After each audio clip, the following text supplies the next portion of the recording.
Canada, affaire Oumou Kalsoum Sall, les dessous malpropres d'une diplomate. Le journal Le Quotidien est allé loin dans cette affaire. Si unanimement Dakar et Ottawa ont condamné l'arrestation violente de la première conseillère de l'ambassade du Sénégal au Canada, jusqu'ici personne ne savait pas pourquoi la police et un huissier de justice avaient débarqué chez elle. Ils voulaient faire exécuter une décision de justice, car la diplomate devait plus de 22 millions CFA à son logeur.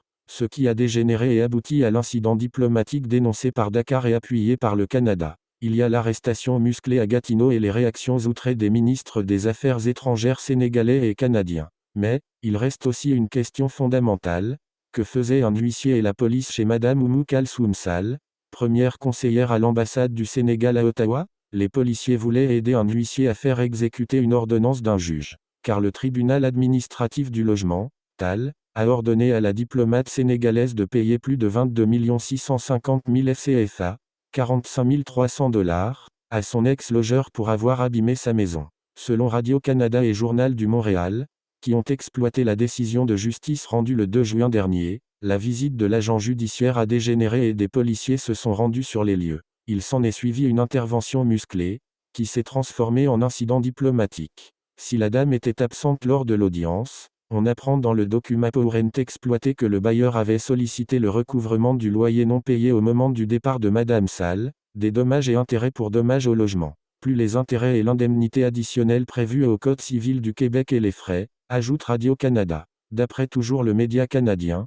la diplomate aurait occupé un bungalow à Gatineau pendant 2 ans, soit de novembre 2018 à octobre 2020, et aurait laissé derrière elle des dégâts et dommages considérables. En mai 2020, il s'avère que la maison est infestée de coquerelles. Il y aura 4 traitements. Cela ne suffira pas. Résultat, le locataire doit se départir de presque tous ses meubles, note la juge citée par le journal du Montréal.com. Sans entrer dans d'autres détails liés à l'état dans lequel la maison aurait été laissée par la diplomate, il y avait de la moisissure sur les murs, des planchers imbibés, et autres. Par ailleurs, le directeur des poursuites criminelles et pénales, DPCP, a fermé le dossier concernant la plainte des policiers, a indiqué le ministère de la Sécurité publique du Québec, en raison de l'immunité diplomatique. Note Radio-Canada qui rappelle que le Bureau des enquêtes indépendantes, BEI, a été mandaté pour enquêter sur les événements. L'arrestation musclée et violente de la première conseillère de l'ambassade du Sénégal au Canada a provoqué le courroux de Dakar,